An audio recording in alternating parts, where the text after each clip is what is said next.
দুইটা টুকরা রাখা হইল, একটা টুকরা হলো স্বর্ণের টুকরা, আরেক টুকরা হলো হীরার টুকরা।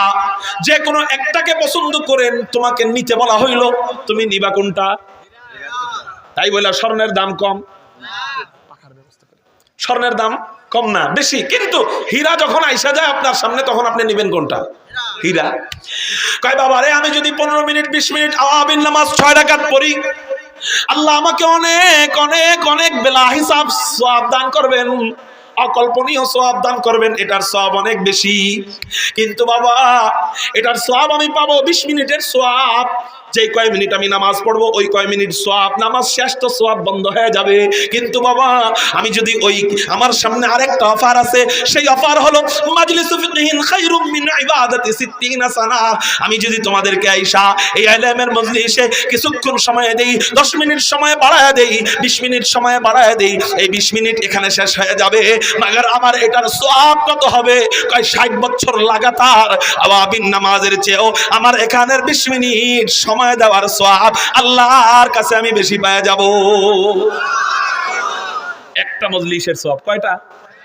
আলহামদুলিল্লাহ আমাদের মাদ্রাসা ছাত্ররা ফজরের আগেও এই ইলমের মজলিস কায়েম করে, ফজরের পরেও ইলমের মজলিস কায়েম করে, জোহরের আগেও ইলমের মজলিস কায়েম করে, জোহরের পরেও ইলমের মজলিস কায়েম করে।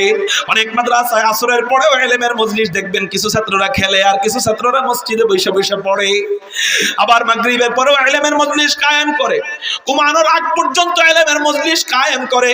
একটা মজলিস যদি 60 বছর নফল ইবাদতের চেয়েও দামি হয়, আপনার আমার সন্তান যদি মাদ্রাসায় পড়ে, এই মাদ্রাসার সন্তানটা একটা দুইটা মজলিস নয়, মক্তবে পড়া থেকে নিয়ে ফারেগ হওয়ার আগ পর্যন্ত লক্ষ লক্ষ ইলমের মজলিস কায়েম হয়ে যায়।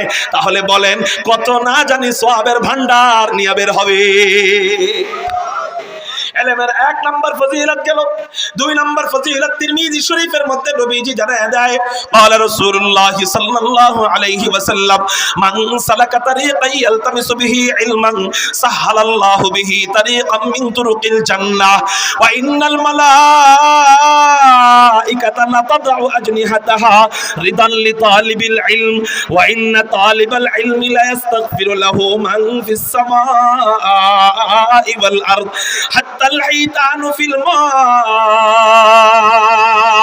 وإنما العلماء هم ورثة الأنبياء وإن الأنبياء لم يورثوا دينارا ولا درهما وإنما ورثوا العلم فمن أخذ به أخذ بحظ وافر أو كما قال عليه الصلاة والسلام।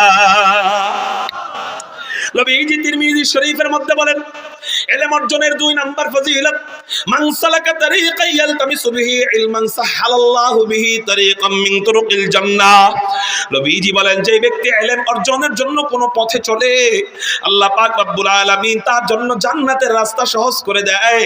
একটু চিৎকার দিয়া বলেন না সুবহানাল্লাহ। কি বললাম আমার সাথে বলেন?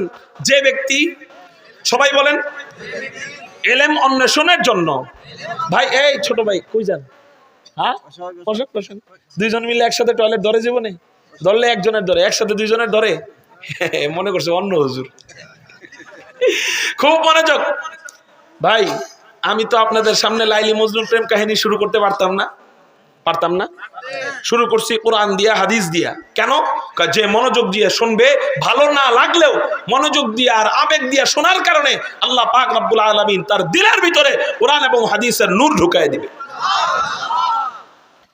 আগের জামানায় ওই বরফ ছিল, বরফ আগে, এখন তো এসি, আগে কি ছিল? বরফ।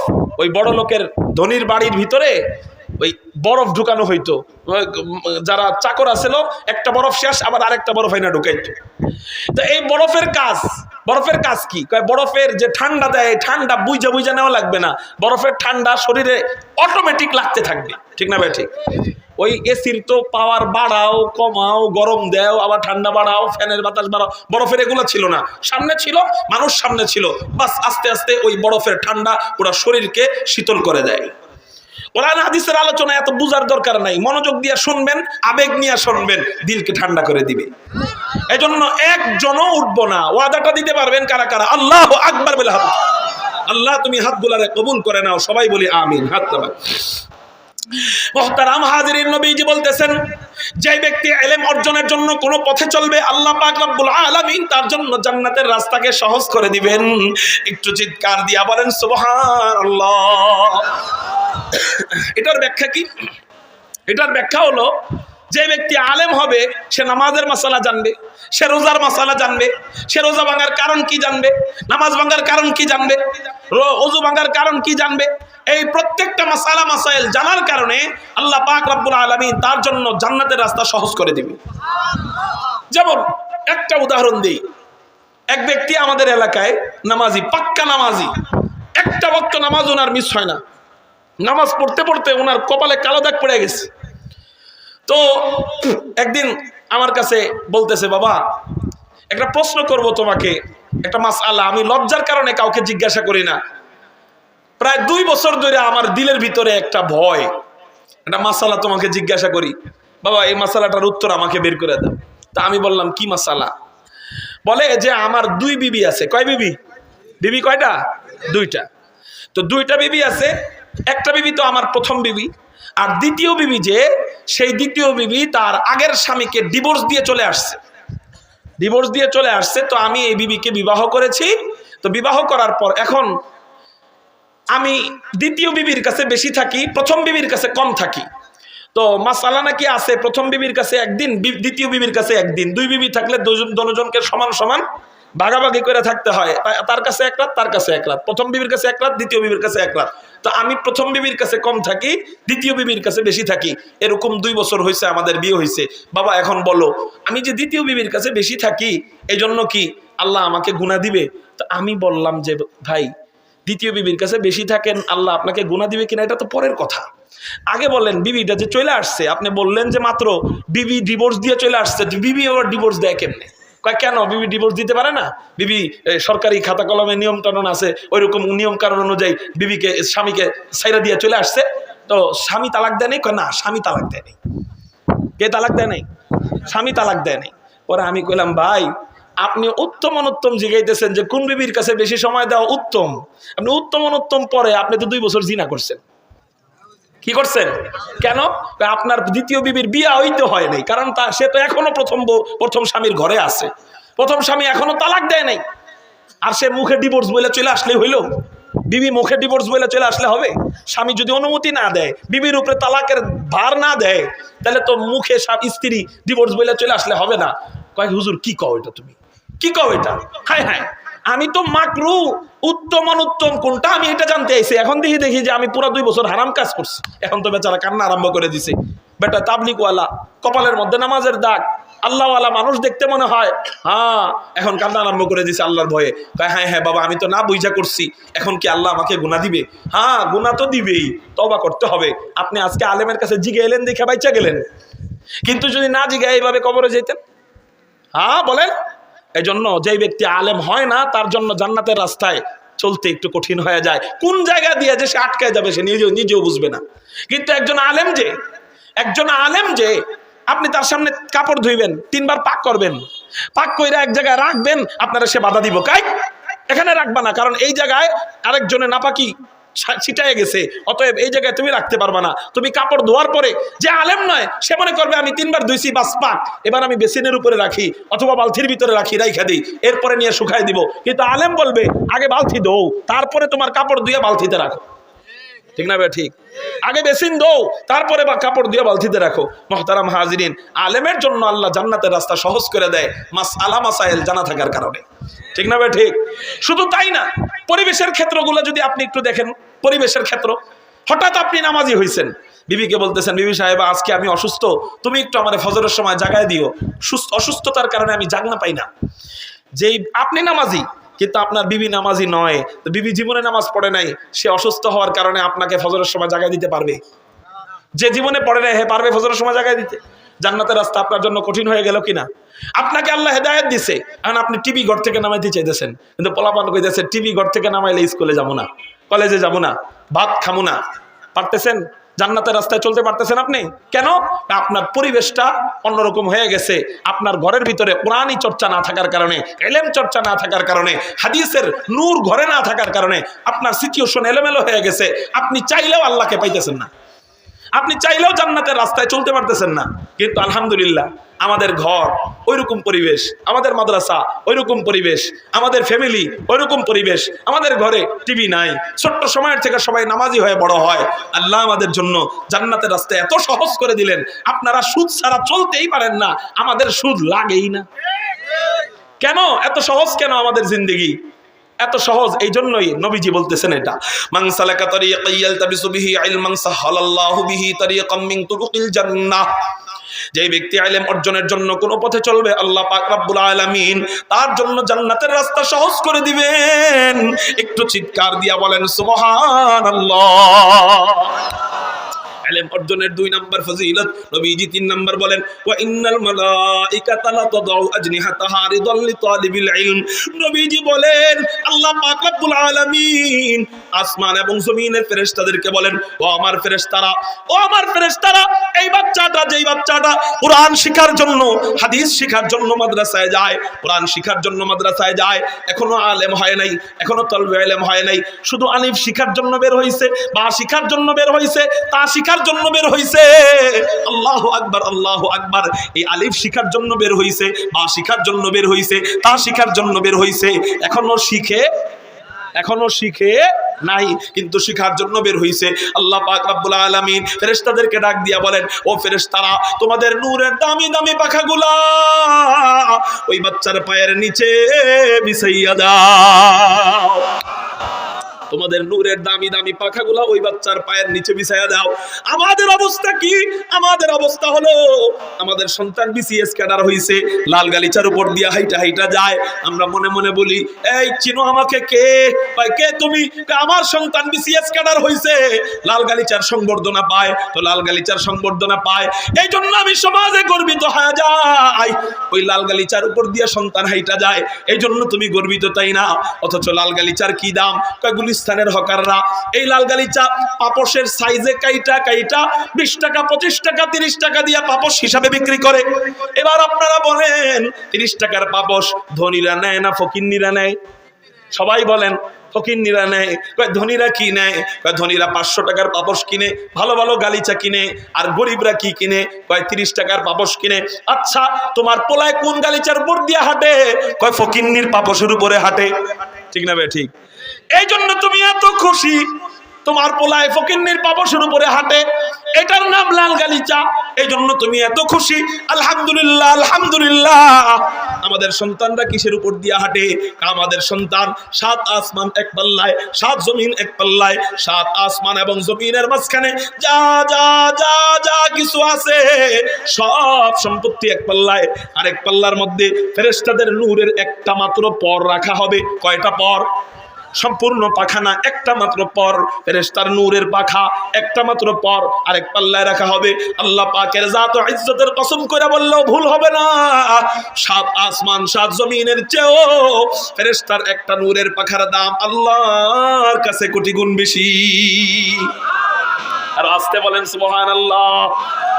এই বাচ্চাটা আপনার আমার পায়ের নিচে, আপনার আমার বাচ্চার পায়ের নিচে ফেরেশতাদের নূরের পাখা থাকবে।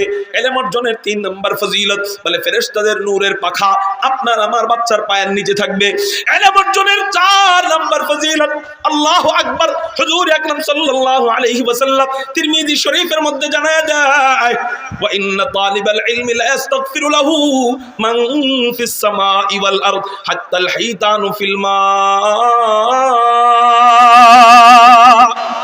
হুজুর আকরাম সাল্লাল্লাহু আলাইহি ওয়াসাল্লাম বলেন, তালবে ইলম যে ইলম অর্জনের জন্য ঘর থেকে বের হয়, যে মাদ্রাসার ছাত্র হয়, যে ইলম শিখে, যে কোরআন শিখে, যে আলিফ বাতা শিখে, যে এই বাচ্চাটা কত দামি, কত দামি, কত দামি। সমাজের কাছে বোঝা হইতে পারে, সমাজ ওরে ভালো চোখে দেখতে নাও পারে, সমাজ ওরে বদনাম করতে পারে, সমাজ ওর গীবত করতে পারে, সমাজ ওরে তুচ্ছ জানতে পারে, ওর মা বাবা ওরে বোকা মনে করতে পারে। হযরত মা বাবা আবার বোকা মনে করে কিনা? আমি বলবো করে না মানি। মা বাবার 4টা সন্তান হইলে যেটা সবচেয়ে বলদ মার্কা পোলা ওইটারে নিয়ে মাদ্রাসায় দেয়। বোকা ভাবছে দেখে মাদ্রাসায় দিছে, ওরে দ্বারা কিছু হবে না, ওরে দ্বারা দেশের কোনো উপকার হবে না, জাতির কোনো উপকার হবে না, ওর নেতাও হইতে পারবে না, ও সেনাবাহিনীও হইতে পারবে না, ও গম চোর, টিন চোর, আলু চোর, তেল চোর, পাকিস্তানের মুরগি চোর হইতে পারবে না, এটারে দিয়ে কাজ হবে না, বলদ মার্কা এটারে মাদ্রাসায় দেই। ঠিক না ভাই? ঠিক। আল্লাহু আকবার, আল্লাহু আকবার। আমাদের অবস্থাগুলো এমনই, যেটা সবচেয়ে বোকা ওটারে আপনার মাদ্রাসায় নিয়ে দেই। কিন্তু আলহামদুলিল্লাহ আল্লাহ পাক রব্বুল আলামিনের খাস মেহেরবানিতে, কুরআনের ইলমের বরকতে, হাদিসের ইলমের বরকতে আল্লাহ কুরআনে জানায় দেয়, ওয়াল কুরআনিল হাকীম। কুরআন হিকমত ওয়ালা। এই কুরআন যে পড়ে আল্লাহ তাদেরকেও হিকমত ওয়ালা বানায় দেয়। এই কুরআন যারা পড়ায় আল্লাহ তাদেরকেও হিকমত ওয়ালা বানায় দেয়। এই কুরআনের বদৌলতে, হাদিসের বদৌলতে এই ছোট বাচ্চা ছোট সময় বোকা ছিল, কিন্তু বড় হওয়ার পর আল্লাহ পাক রব্বুল আলামিন এতটা জেহেন বাড়ায় দেয়। আপনারা বিশ্বাস না হইলে আজকে বাড়িতে যাইবেন, ইউটিউবে সার্চ দিবেন আলেমদের টক শো। কাদের টক শো? আলেমদের তর্ক যুদ্ধ, আলেমদের টক শো দেখবেন আপনারা। বড় বড় চ্যানেলের সামনে 71 টিভি বলেন, ওই যমুনা টিভি বলেন, সময় টিভি বলেন, এরকম বড় বড় চ্যানেলের সামনে একজন আলেমকে ডাকা হয়েছে। একজন আলেম এক সাইডে, আরেক সাইডে 4-5 জন বড় বড় মুরগি চোরের মতো বুদ্ধিজীবীরা, বড় বড় বুদ্ধিজীবীরা 4-5 জন একসাথে বসা। একজন আলেমকে এমন ভাবে নাস্তানাবুদ করে, একজনে হাইরা যায় আরেকজন শুরু করে, উনি কথা শেষ করতে না করতে আরেকজন শুরু করে। আলেমদেরকে কথা বলতে দেয় না। ওরা জনগণকে বুঝাইতে চায় আমরা বুদ্ধিজীবী, কিন্তু আলহামদুলিল্লাহ সুম্মা আলহামদুলিল্লাহ একজন সরল সোজা আলেম ওই জায়গায় যায় যখন বসে, কুরআনের বদৌলতে, হাদিসের বদৌলতে আল্লাহ এমন ভাবে তাদেরকে সাহায্য করে, আল্লাহ পাক রব্বুল আলামিন তাদের সিনাটা খুইলা দেয়, তাদের জেহেনটা খুইলা দেয়, এমন ভাবে তাদেরকে তর্ক যুদ্ধ দিয়া পেছায়া দেয়, বড় বড় মুরগি চোরদের পায়জামা পর্যন্ত গরম হয়ে যায়। আপনারা বিশ্বাস না হইলে দেখবেন কোন আলেমের সাথে এরা পারে না। কেন পারে না? কেন পারে না? কোরআন যার সিনায় আছে, এদেরকে দুনিয়া, আরে ব্রিটিশরাও এদের কাছে হার মানে। ওলামায়ে দেওবন্দের কাছে কারা হার মানছে? ব্রিটিশরা হার মানছে। একটা ঘটনা আপনাদেরকে শোনাই। শামিলের যুদ্ধের সময় 1857 সালে শামিলের যুদ্ধ হয়, ব্রিটিশ খেদাও আন্দোলন। এই যুদ্ধের আমিরুল মুজাহিদিন ছিলেন হযরত হাজী এমদাদুল্লাহ মুহাজিরে মক্কি রাহমাতুল্লাহি আলাইহি। এই যুদ্ধের সিপাহ সালার ছিলেন হযরত কাসিমুল খায়রাত ওয়াল উলুম কাসিম নানুতুবি রাহমাতুল্লাহি আলাইহি। এই যুদ্ধের জাস্টিস বিচারক ছিলেন ইমামে রাব্বানি হযরত রশিদ আহমদ গাঙ্গুহি রাহমাতুল্লাহি আলাইহি। এই 1857 সাল যুদ্ধের পর গ্রেফতারির পরোয়ানা জারি হয়। এই 3 বুড়াকে গ্রেফতার করতে হবে। 1 নাম্বার হযরত আমিরুল মুজাহিদিন হাজী এমদাদুল্লাহ মুহাজিরে মক্কিকে গ্রেফতার করা হবে। 2 নাম্বার রশিদ আহমদ গাঙ্গুহিকে গ্রেফতার করা হবে। 3 নাম্বার হযরত কাসিম নানুতুবি কাসিমে সানি था और जिल्ले वलीउल्लाह था, कासिमे सानी था और जिल्ले वलीउल्लाह था, वो खुदा के सरजमी में हुज्जत इस्लाम था, वो खुदा के सरजमी में हुज्जत ইসলাম থা। কারো জবান যেন বন্ধ থাকে না, চিৎকার দিয়া বলি না আল্লাহু আকবার। কাসিম নানুতুবি দারুল উলুম দেওবন্দ মাদ্রাসার প্রথম মুহতামিম, প্রতিষ্ঠাতা, পরিচালক, ওনার নাম হযরত কাসিম নানুতুবি রাহমাতুল্লাহি আলাইহি। এই কাসিম নানুতুবিকে গ্রেফতার করার জন্য ইংরেজের পুলিশ বাহিনী দেওবন্দ এলাকায় গেছে। যাওয়ার পর তখনও দেওবন্দ মাদ্রাসা হয় নাই, দারুল উলুম দেওবন্দ মাদ্রাসা তখনও হয় নাই। তখন একটা মসজিদ ছিল ওই জায়গায়, ওই মসজিদের নাম হলো সাত্তা মসজিদ। জোরে বলেন কি মসজিদ? এই মসজিদে ঝাড়ু দিতেছিলেন কে? ঝাড়ু দিতেছেন ইংরেজ বিরোধী আন্দোলনের 1 নাম্বার সিপাহ সালার। সিপাহ সালার ঝাড়ু দিতেছে, মানে বর্তমান বাংলাদেশের ওয়াকারুজ্জামান আছে না, সেনাবাহিনীদের প্রধান ওয়াকারুজ্জামান। এই ওয়াকারুজ্জামান যদি দেখেন গ্রামের মসজিদ ঝাড়ু দেয়, তা আপনি যদি স্বাভাবিক পোশাকে তাকে দেখেন ঝাড়ু দেয়, আপনার দেখে বিশ্বাস হবে এটা কি ওয়াকারুজ্জামান না এর চেহারার অন্য কেউ? প্রথমে বিশ্বাস হইতে চাবে না। আল্লাহু আকবার। এই বাংলাদেশ তো ছোট, তখন বাংলাদেশ, ভারত, পাকিস্তান একসাথে 3টা ছিল এত বড় রাষ্ট্রের। এই ব্রিটিশদের বিরুদ্ধে আন্দোলনের 1 নাম্বার সিপাহ সালার হযরত কাসিমুল খায়রাত ওয়াল উলুম কাসিম নানুতুবি রাহমাতুল্লাহি আলাইহি। দারুল উলুম দেওবন্দের সাদ্দা মসজিদ ঝাড়ু দিতেছেন, এই মুহূর্তে ইংরেজের পুলিশ বাহিনী উপস্থিত, যায় বলতেছেন, এ মিয়া মৌলভী কাসেম কাহা, মৌলভী কাসেম কোথায়? উনি মনে মনে কয় আমারে চিনে নাই, আলহামদুলিল্লাহ আমি তো নিজেই মৌলভী কাসেম। মনে মনে কয় আমি মৌলভী কাসেম, কিন্তু আমি যদি ওর কাছে বলি আমি মৌলভী কাসেম তাহলে ধরা পড়ে যাব, আর যদি আমি বলি আমি মৌলভী কাসেমকে চিনি না তাহলে আল্লাহর আদালতে ধরা খাইতে হবে, কারণ আমি নিজে মৌলভী কাসেম। সত্য বললে ওর কাছে ধরা, মিথ্যা বললে আল্লাহর কাছে ধরা। কি করা যায়, কি করা যায়? কয় আল্লাহ পাক কোরআনুল কারীমের মধ্যে বলছেন, ওয়াল কুরআনিল হাকীম, কোরআন হিকমত ওয়ালা। এই কোরআন যে পড়ে, এই কোরআন যে পড়ায়, আল্লাহ তাদেরকেও হিকমত ওয়ালা, শ্রেষ্ঠ বুদ্ধিমান বানায় দেয়। ব্রিটিশরা এমনি এমনি ব্রিটিশ হয় নাই, নামটাও যেমন ব্রিটিশ, কামে ওই রকম খবিস। বনি ইসরাইলের চেয়ে ডেঞ্জারাস জাতি ছিল ব্রিটিশ। এই ব্রিটিশরা গেছে যায় মৌলভী কাসেমকে হাতের নগায় পাইছে, হাতের কাছে পাইছে, হাতের ডগায় পাইছে, যায় বলতেছে মৌলভী কাসেম কাহা। হযরত মৌলভী কাসেম মনে মনে চিন্তা করলেন, সত্য বললে যেহেতু ধরা, মিথ্যা বললেও আবার আল্লাহর কাছে ধরা। আলহামদুলিল্লাহ উলামায়ে দেওবন্দের সূর্য সন্তানদার যারা জীবন চলে যায়, তারপরেও তাকওয়া বহির্ভূত, ফতোয়া বহির্ভূত না, তাকওয়া বহির্ভূত কোনো কাজও করে না। ওই জায়গায় মিথ্যা বলা জায়েজ, এটা ফতোয়া। জিহাদের ময়দানে শত্রুর হাত থেকে বাঁচার জন্য মিথ্যা বলা কি আছে? জায়েজ। 3 জায়গায় মিথ্যা বলা জায়েজ। বউর কাছে মিথ্যা বলা জায়েজ। কার কাছে? বউর কাছে মিথ্যা বলা জায়েজ। এক ব্যক্তিকে মিলাই দেওয়ার জন্য মিথ্যা বলা জায়েজ। জিহাদের ময়দানে ডাকাত দল অথবা শত্রুর সাথে মিথ্যা বলা জায়েজ। হুজুর বউর কাছে মিথ্যা বলা জায়েজ কেন? বউ কালা। বউ কি বলেন? বউরে যদি কও সবসময় কন, বউ সেই জায়গায় যে আসছে সামনে, আমাকে কেমন দেখা যায়, আসলে তো কালা। আপনি যদি কন কালা, তাহলে সংসারে ঝামেলা বাঁধবে। এজন্য আপনি কোন কি না, অনেক সুন্দর, মাশাআল্লাহ, তোমার মতো বিবি এই বাংলাদেশে নাই। চোখ বড় বড় তাকাইব, তাহলে বাংলাদেশের বাইরে আসেনি, আপনি কবেন না বিশ্বেও নাই। এই যে বললেন, এই মিথ্যার কারণে ইসলাম কত সুন্দর, তাই না? ওই জায়গায় মিথ্যা না বললে আপনার কপালে জারুর বাড়ি ছিল। আপনি যদি কালা বলতেন, ওই জায়গায় যদি সুফিয়ে জামান শাসতেন, আপনার অবস্থা খারাপ। দ্বিতীয় দিন পিড়াইয়া সুফিগিরি ছুটাই দিত, ঠিক না? ঠিক। ওই জায়গায় মিথ্যা বলা ইসলাম জায়েজ করে দিচ্ছে। আলহামদুলিল্লাহ কন্যা, আল্লাহু আকবার। বউ কইছে খানা কেমন হয়েছে, এখন আপনার ভালো লাগতেছে না, লবণ হয় নাই একটু, এখন যদি কন্যা ভালো হয় নাই, দ্বিতীয় দিন আর রানতেই চাইব না। আপনি না না আরে কি কো, হোটেল ফেল, বড় বড় রেস্টুরেন্ট ফেল, ওই জায়গায় মিথ্যা জায়েজ আছে। কি আছে বলেন? জায়েজ আছে। সুবহানাল্লাহ, আল্লাহু আকবার। জিহাদের ময়দানে সৈন্যবাহিনীর সাথে মিথ্যা বলা জায়েজ। এটা হলো ফতোয়া, আরেকটা হলো তাকওয়া। একটা হলো ফতোয়া, আরেকটা কি, জোরে বলেন? তাকওয়া। তাকওয়ার দাবি হলো মিথ্যা বলার জরুরত হয়ে গেলে এমন ভাবে বলো যাতে সত্য না হয় আবার মিথ্যাও না হয়, হিকমত অবলম্বন করো। হযরত কাসেম নানুতুবি রাহমাতুল্লাহি আলাইহি চিন্তা করলেন, সত্য বললে ধরা, মিথ্যা বললেও আল্লাহর কাছে যদি ধরা পড়া যায়, এইজন্য উনি হিকমত অবলম্বন করলেন। উনি যেই জায়গায় দাঁড়ায়ছিলেন ওই জায়গার থেকে 10 হাত দূরে যায় আগের জায়গায় দেখায় বলে, এই জায়গায় মৌলভী কাসেম একটু আগে ছিল, এখন জানি কই। সুবহানাল্লাহ। আস্তে কর। कासिम सानी था और जिल्ले वलीउल्लाह भी था, वो खुदा के सरजमी में हुज्जत इस्लाम था, वो खुदा के सरजमी में हुज्जत ইসলাম था। এই যে বুদ্ধি, এই যে জ্ঞান, এই ব্রিটিশরাও হার মানছে এই জ্ঞানের কাছে। এই জ্ঞান কিসের বদৌলতে আসছে? ইঞ্জিনিয়ারিং শিক্ষা বদৌলতে আসছে, ডাক্তারি শিক্ষার বদৌলতে আসছে। না না না, আল্লাহ পাকের জাত ও ইজ্জতের কসম করে বলি, এগুলার বদৌলতে এই জ্ঞান আসে না।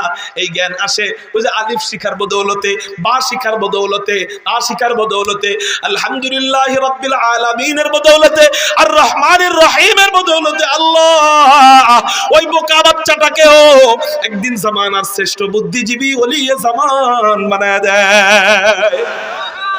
এই বোকা বাচ্চাটার জন্য কারা দোয়া করে আপনারা জানেন? সমাজে তুচ্ছ হইতে পারে, সমাজের কাছে বোকা হইতে পারে, কিন্তু হুজুর আকরাম সাল্লাল্লাহু আলাইহি ওয়াসাল্লাম তিরমিজি শরীফের মধ্যে জানায় দেয়, ওয়া ইন্না তালিবাল ইলমি লা ইস্তাগফিরু লাহু মান ফিস সামাই ওয়াল আরদ হাত্তা আল হাইতানু ফিল মা। আসমান এবং জমিনের মাঝখানে যত কোটি মাখলুক আছে, কত কোটি মাখলুক আছে, একমাত্র ভালো জানেন কে?